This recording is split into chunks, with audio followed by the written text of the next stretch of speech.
ॐ ह्रीं भुवनेश्वरी देव्यै नमः। ॐ ह्रीं भुवनेश्वरी देव्यै नमः। जय माँ भुवनेश्वरी, जय माँ आद्यशक्ति। माता रानी आप और आपके परिवार पर कृपा दृष्टि बनाए रखे। अपने चैनल धर्मा भक्ति पर आपका हार्दिक स्वागत करता हूँ। आज 2 फरवरी रविवार के दिन माघ गुप्त नवरात्रि का चौथा दिन यानी कि चतुर्थी तिथि है और आज के दिन बहुत ही शुभ योग बन रहा है और सारा दिन साध्य योग भी रहने वाला है। सिद्ध और साध्य योग में यदि आप अपनी मनोकामना पूर्ति के लिए माता रानी से प्रार्थना करते हैं तो जिससे देवी माँ हम पर प्रसन्न होती है और आशीर्वाद प्रदान करते हैं। अपने नाम के अनुरूप ही यह देवी पूरे तीनों लोकों की स्वामिनी मानी जाती है। प्रकृति से संबंधित होने के कारण इन देवी की तुलना मूल प्रकृति से भी की जाती है। आद्याशक्ति भुवनेश्वरी स्वरूप में भगवान शिव के समस्त लीला विलास की सहचर है यानी कि सखी है। 10 महाविद्या में से चौथी महाविद्या है माँ भुवनेश्वरी देवी और उनकी पूजा गुप्त नवरात्रि के चौथे दिन की जाती है। इनकी जयंती भाद्रपद मास के शुक्ल पक्ष की द्वादशी तिथि को मनाई जाती है। ग्रहण का समय हो या रंगों का त्योहार होली हो या फिर उजाले का प्रतीक मुख्य रूप से माँ भुवनेश्वरी की महाशिवरात्रि हो। पुत्र प्राप्ति की कामना से भी देवी माँ भुवनेश्वरी की पूजा की जाती है। पौराणिक कथा के अनुसार एक बार मधुकैटभ नाम के महान दैत्यों ने पूरी पृथ्वी पर हाहाकार मचा कर रखा था।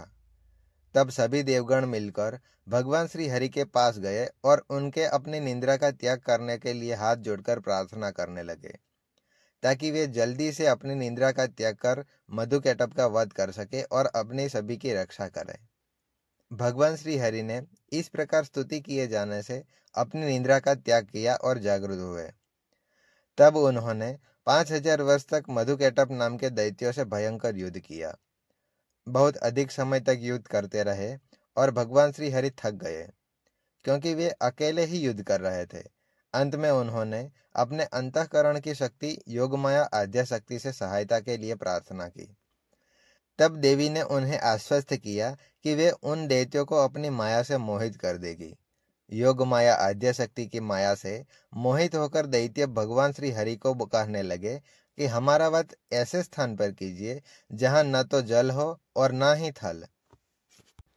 तब भगवान श्री हरि ने दोनों दैत्यों को अपनी जंघा पर रखकर अपने चक्र से उनके मस्तक को उनके देह से अलग कर दिया। इस प्रकार मधुकैटभ का वध हुआ, परंतु वे केवल निमित्त मात्र ही थे। उसके बाद श्री ब्रह्मा, विष्णु और महेश ने देवी आद्याशक्ति योग निंद्रा महामाया की स्तुति की। इससे प्रसन्न होकर आदिशक्ति ने ब्रह्मा जी को सृजन, विष्णु जी को पालन और शंकर जी को संहार के देव के रूप में नियुक्त किया।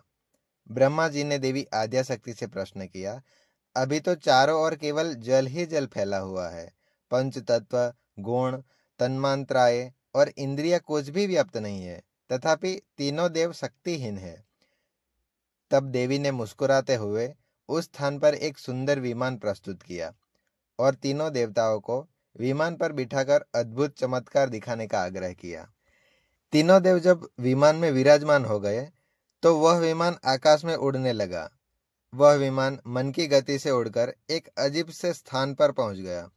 यह स्थान असल में रत्नों का द्वीप था, जिसके चारों तरफ अमृत का सागर और मनमोहक आकर्षक जंगल थे। जब त्रिदेव रथ से बाहर उतरे तो वह स्त्री रूप में बदल गया। उन्होंने उस द्वीप को अच्छी तरह देखा। वहां पर उन्हें एक भव्य शहर मिला जिसकी सुरक्षा 9 पतों से हो रही थी।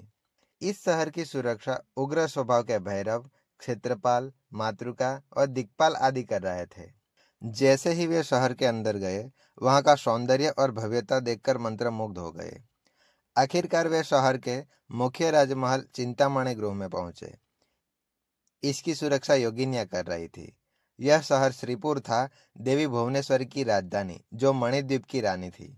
जब त्रिदेव महल के अंदर पहुंचे तो उन्हें मां भुवनेश्वरी के दर्शन हुए। उनकी छटा लाल रंग की थी, उनकी 3 आंखें थी और 4 हाथ थे। उन्होंने लाल आभूषण धारण किए थे। उनके शरीर पर लाल चंदन का लेप लगा हुआ था। उन्होंने लाल कमल की माला धारण की हुई थी।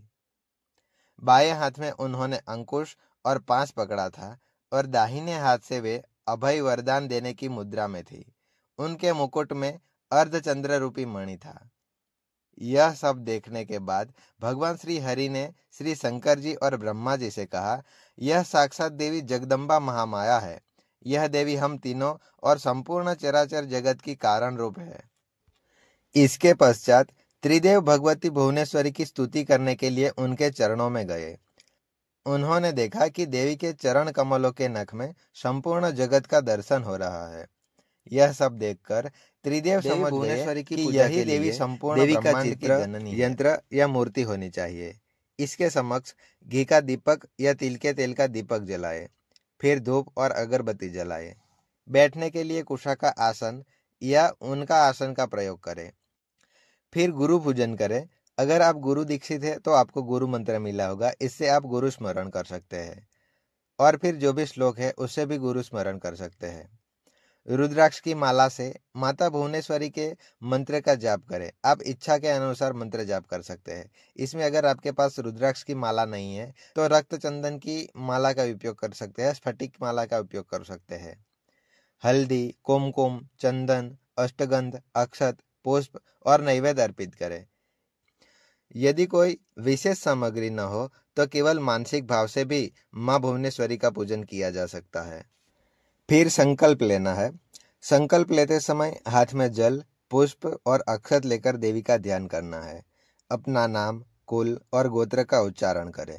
अपनी मनोकामना जो भी है देवी के समक्ष प्रकट करें। फिर पूजा संपन्न होने के बाद आरती करें और भोग अर्पित करें। यदि कोई विशेष भोग न हो तो लौंग और बतासा का भोग माँ को अर्पित किया जा सकता है। दिन भर उपवास रखें और शाम को फलाहार करें। इस प्रकार माँ भुवनेश्वरी की पूजा करने से मनोकामनाएं पूर्ण होती है और भक्त को माँ के आशीर्वाद प्राप्त होता है। जय माँ भुवनेश्वरी, जय माँ आद्याशक्ति। उम्मीद है वीडियो आपको पसंद आई होगी। अगर आपने चैनल को सब्सक्राइब कर लिया है तो लाइक जरूर कर दीजिएगा।